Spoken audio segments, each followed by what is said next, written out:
ब्रह्म महिमालेक शरणम ब्रह्म महिमालेक शरणम ब्रह्म महिमालेक शरणम। गुरु कृपा यूट्यूब चैनल तरफर अगणित दर्शक मानकु हार्दिक अभिनंदन जनाई आरंभ करने को जाउछि मासिक राशिफल। एही राशिफल आरंभ करने पूर्वरु आपण मानकु मोर विशेष अनुरोध, जेउ माने प्रथम करी आमर यही गुरु कृपा यूट्यूब चैनल को आसुछंती सेमाने गोटिए सब्सक्राइब करंतु और पाखरे आसुथिबा बेल आइकन को दबाई दियंतु, जहा द्वारा कि आमर जेउ समय रे वीडियो अपलोड हेबो सर्वप्रथमे आपण मानक पाखरे पहुंची पारिबो। आपण मानकु आउ एक अनुरोध, जेउ मानकर विवाह रे विलंब हेउछि, बारंबार विवाह भांगी जाउछि किंबा चाकरी करबा को चाही इंटरव्यू देई इंटरव्यू रे फेल हेउछंती, चाकरी होई पारु नाही, परिवार मध्यरे स्वामी स्त्री मध्यरे झगड़ा सबु बेले रहुछि, सेमाने सेमानंकर जन्म तारीख, जन्म समय, जन्म स्थान एही निम्न रे दिया जाउथिबा मेल आईडी रे प्रेरण करंतु। आम्भे ताहा गणना करी आपनकु सठिक उपदेश बताई देबु। आसंतु एबे जानिबा 2026 मसिया जून मासरे कुंभ राशि मासिक राशिफल। एही कुंभ राशि राशि चक्रर एकादश राशि। एही राशिर अधिपति हेले शनि महाग्रह। नमस्कार बंधु माने, आपण जदि कुंभ राशि रे जन्म ग्रहण करिसंती तेबे जून 2026 मासटी आपणक जीवन रे एक बड़ परिवर्तनर समय होई पारे। एही मास केवल साधारण घटनार मास नुहे, बरं यह आपणकर धैर्य, मनोबल और निष्पत्ति शक्तिर परीक्षा नेबार समय। एही मासरे आपण एकपटे मानसिक चाप, पारिवारिक अशांति और अनिश्चिततार अनुभव करि पारंती। ताहा सहित अन्य पटेरे निजर पराक्रम, बुद्धि और सठिक निष्पत्ति द्वारा बड़ बड़ समस्यारू बाहरिबार शक्ति मध्य पाइबे। एही मास आपण को बहुत किछि शिखाइबो। जीवन रे सबु किछि निज इच्छा मतरे हुए नाही, किंतु जिए धैर्य धरे शेषरे सेही जिते। मासर आरंभरू आपणक मनरे अल्प अस्थिरता रही पारे। घरोई परिवेश रे छोट छोट कथा को नहीं मनमालिन्य देखा जिवो। केतेक समय रे आपण को लागि पारे जे घरर लोक माने आपण को बुझु नाहंती। आपण जहा कहिबे ताहार भूल अर्थ बाहरी पारे। एही कारणरू मनरे अशांति बढ़िबो। एही समय रे आपण अधिक भावप्रवण होई पारंती। पूर्वरू घटिथिबा कथा को मने पकाई चिंता करिवे, दुख करिवे। जेउ लोक को आपण अधिक विश्वास करुथिले, जेउ लोक सहित आपणकर बहु भल संपर्क थिला, जेउ लोकर विपदरे आपण बहुत किछि साहाय्य करुथिले, सेही मानकर व्यवहार आपण को आश्चर्य करि पारे।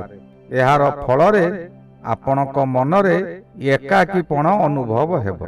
आर्थिक दिगरु देखिले जून मास आपणक पई सावधानतार समय।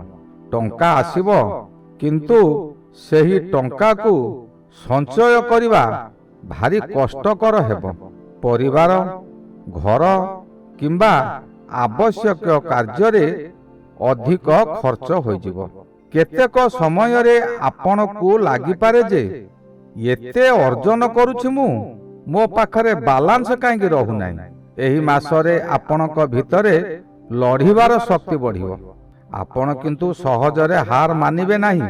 जेउ समस्या आसीबो ताहाकू सामना करिवार साहस भी रहिबो। ଏହା ହେଉଛି ଏହି ମାସର ସବୁଠାରୁ ବଡ଼ ଶୁଭ ପକ୍ଷ। କାର୍ଯ୍ୟ କ୍ଷେତ୍ରରେ ଏହି ମାସଟି ଆପଣଙ୍କର ମିଶ୍ରିତ ରହିବ। ଆରମ୍ଭରେ କେତେକ ଚାପ ଓ ଅସ୍ଥିରତା ରହିବ। କାମରେ ମନ ଲାଗିବା କମି ଯାଇପାରେ। ଆପଣ ଯେଉଁ କାମକୁ ଆଗକୁ ବଢ଼ାଇବାକୁ ଚାହୁଁଥିବେ ସେହି କାମରେ କେହି ନା କେହି ଆପଣଙ୍କୁ ବାଧା ଦେବେ।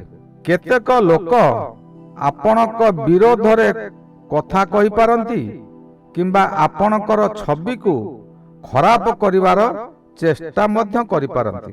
ତେଣୁ ଏହି ସମୟରେ ଆପଣଙ୍କୁ ଅଧିକ ସତର୍କ ରହିବା ଦରକାର। କାହାକୁ ବିଶ୍ୱାସ କରିବା ଠିକ୍ ହେବ ନାହିଁ। ନିଜ ବୁଦ୍ଧିରେ ନିଜ କାମ ଓ ନିଜ ଯୋଜନାକୁ ଗୋପନ ରଖି ସେ କାର୍ଯ୍ୟକୁ କରନ୍ତୁ। ମାସର ମଧ୍ୟଭାଗରୁ ପରିସ୍ଥିତି ଧୀରେ ଧୀରେ ପରିବର୍ତ୍ତନ ହେବାରେ ଲାଗିବ। ଆପଣଙ୍କର ଆତ୍ମବିଶ୍ୱାସ ପୂର୍ଣ୍ଣ ଫେରିଆସିବ। ଆପଣ ଯେଉଁ କାମକୁ ନେଇ ଚିନ୍ତିତ ଥିଲେ ସେଥିରେ ଧୀରେ ଧୀରେ ରାସ୍ତା ମିଳିବ। ଏହି ସମୟରେ ଆପଣଙ୍କ ବୁଦ୍ଧି ଓ କଥାବାର୍ତ୍ତାର ଶକ୍ତି ବହୁତ କାମ କରିବ। ଆପଣ ନିଜ କଥା ଦ୍ୱାରା ଅନ୍ୟ ଲୋକମାନଙ୍କୁ ପ୍ରଭାବିତ କରିପାରିବେ। ଯେଉଁମାନେ ପୂର୍ବରୁ ଆପଣଙ୍କ ବିରୋଧରେ ଥିଲେ ସେମାନେ ମଧ୍ୟ ଧୀରେ ଧୀରେ ଆପଣଙ୍କ ପକ୍ଷକୁ ଆସିପାରନ୍ତି। ଆର୍ଥିକ ଦିଗରୁ ମଧ୍ୟ ମାସର ଦ୍ୱିତୀୟାର୍ଦ୍ଧଟି ଭଲ ରହିବ। ଧନ ଲାଭର ଯୋଗ ବଢ଼ିବ।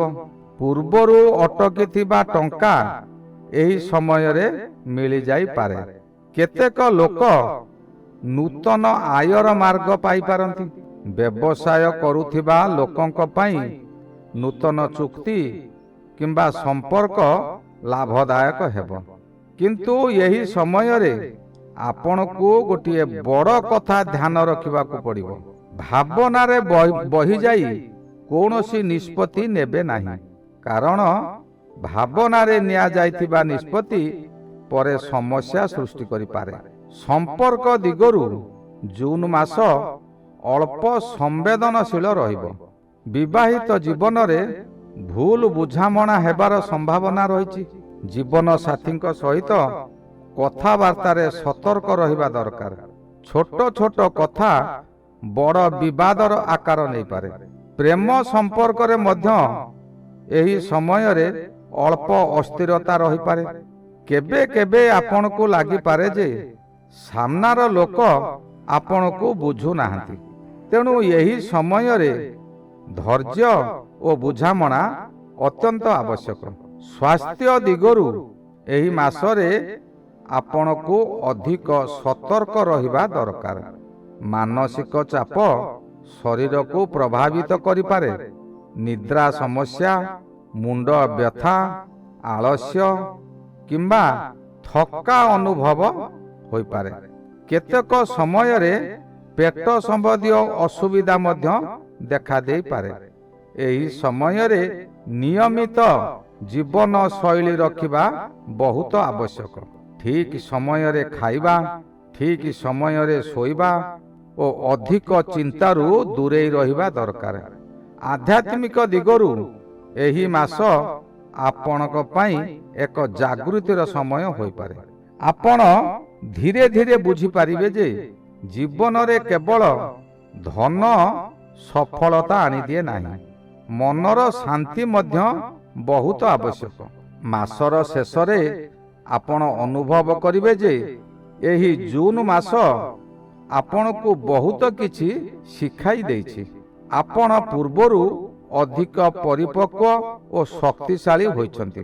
ପୂର୍ବରୁ ଆପଣ ଯାହା ଥିଲେ ତାହାଠାରୁ ଅଧିକ ଶକ୍ତିଶାଳୀ ହୋଇଛନ୍ତି ଓ ମନରେ ଦୃଢ଼ତା ମଧ୍ୟ ଆସିଯାଇଛି। ଆପଣ ବୁଝିପାରିବେ ଯେ ଜୀବନରେ ସମସ୍ୟା ଆସିଥାଏ, କିନ୍ତୁ ସେହି ସମସ୍ୟା ହିଁ ଆମକୁ ଶକ୍ତିଶାଳୀ କରିଥାଏ। କୁମ୍ଭ ରାଶି ବ୍ୟକ୍ତି ସାଧାରଣତଃ କୌଣସି କାର୍ଯ୍ୟରେ କିମ୍ବା କୌଣସି ସ୍ଥାନରେ ହାର ମାନନ୍ତି ନାହିଁ। କିନ୍ତୁ ତାଙ୍କର ଗୋଟିଏ ହେଲା ଦୁର୍ଗୁଣ ଯେ ସେ କୌଣସି କଥାକୁ ସଙ୍ଗେ ସଙ୍ଗେ ପରିପ୍ରକାଶ କରନ୍ତି ନାହିଁ। ମନ ମଧ୍ୟରେ ଚାପି ନିଜେ ଦୁଃଖ କଷ୍ଟ ସହିବେ ପଛେ କିନ୍ତୁ କଥାଟିକୁ ଖୋଲିବେ ନାହିଁ। ଏହାଦ୍ୱାରା ଭବିଷ୍ୟତରେ ସେ ବହୁତ ବିପଦରେ ପଡ଼ନ୍ତି। କୁମ୍ଭ ରାଶି ସକାଶେ ମଙ୍ଗଳ ମହାଗ୍ରହ ତୃତୀୟରେ ରହିଛନ୍ତି। କୁମ୍ଭ ରାଶିର ଯୋଗକାରକ ଗ୍ରହ ହେଉଛି ମଙ୍ଗଳ। ଏ ମଙ୍ଗଳ ଯେହେତୁ ତୃତୀୟରେ ରହିଛନ୍ତି, ଆପଣଙ୍କର ଶକ୍ତିକୁ ନିଶ୍ଚିନ୍ତ ବୃଦ୍ଧି କରାଇବ। ମଙ୍ଗଳ ତାଙ୍କ ନିଜ ଗୃହରେ, ଏଣୁ ଆପଣ ପ୍ରତ୍ୟେକ କାର୍ଯ୍ୟରେ ବିଜୟୀ ହେବେ। କିନ୍ତୁ ଉତ୍ଶୃଙ୍ଖଳ ହୁଅନ୍ତୁ ନାହିଁ, ଧୀର ସ୍ଥିର ଭାବରେ କାର୍ଯ୍ୟ କରନ୍ତୁ। ଆପଣ କୌଣସି କଥାରେ ହଠାତ୍ ଉତ୍ତେଜିତ ହୁଅନ୍ତୁ ନାହିଁ। ଉତ୍ତେଜିତ ହେଲେ ଆପଣଙ୍କର କାର୍ଯ୍ୟ ହାନି ହେବ ଓ ଆପଣ ମଧ୍ୟ ବିପଦରେ ପଡ଼ିପାରନ୍ତି। ଏହି ଗଲା 2026 ମସିହା ଜୁନ ମାସରେ କୁମ୍ଭ ରାଶିର ମାସିକ ରାଶିଫଳ। ଶ୍ରୀ ଗୁରୁ ବ୍ରହ୍ମ ମହିମା ଅଲେଖ ଶରଣ। ଶ୍ରୀ ଗୁରୁ ବ୍ରହ୍ମ ମହିମା ଅଲେଖ ଶରଣ। ଶ୍ରୀ ଗୁରୁ ବ୍ରହ୍ମ ମହିମା ଅଲେଖ ଶରଣ ଶରଣ ଶରଣ।